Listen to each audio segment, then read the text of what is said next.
around, Mr. Fournier longer than any of us.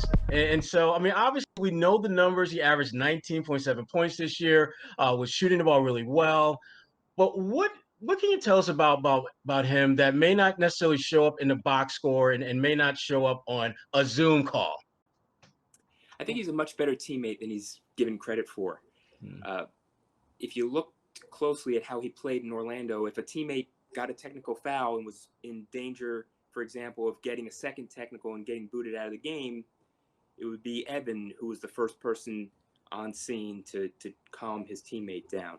If you talk to Mo Bamba called Evan Fournier the heart and soul of the Magic.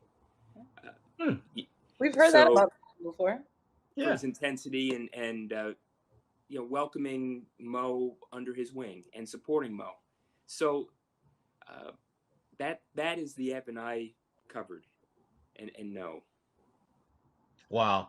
Evan saving teammates money. That's a beautiful thing. That's you don't see that too often because guys typically, it's kind of like, I'm gonna figure out how I can do my thing. And if you lose your cool, well, sorry. Good for him. Good for him. Now, Evan, he wasn't the only player that the Celtics were involved with and talking to. You got our good friend Aaron Gordon, who for Celtics fans, they remember Aaron all too well for just the connection he had with Harvard. His sister played at Harvard, and then there was that huge photo. Matter of fact, I posted this on social media where he was on the bus and he had a basketball in his hand and he was in Boston and everyone was freaking out like, oh my God, they're going to draft Aaron Gordon. When in fact, he was just kind of hanging out with his sister and he was just going, what can you tell us about just how close the Celtics were to some of those other guys? And we're talking about Aaron Gordon, but also Vucevic was a name that certainly got a lot of Celtics fans kind of geeked up and gassed up thinking maybe he's going to be a Celtic. How close were they to just really cementing deals with some of those two other guys? I suspect that they were not very close on either Nick Vucevic or Aaron Gordon. Denver had a better package of players, of existing players, than Boston offered.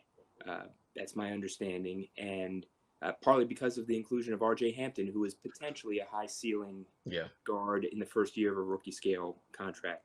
As for Vooch, I think the key there are the 2 incoming first round picks, and also Chicago's willingness to take on Al-Farouq Aminu's final year of his contract.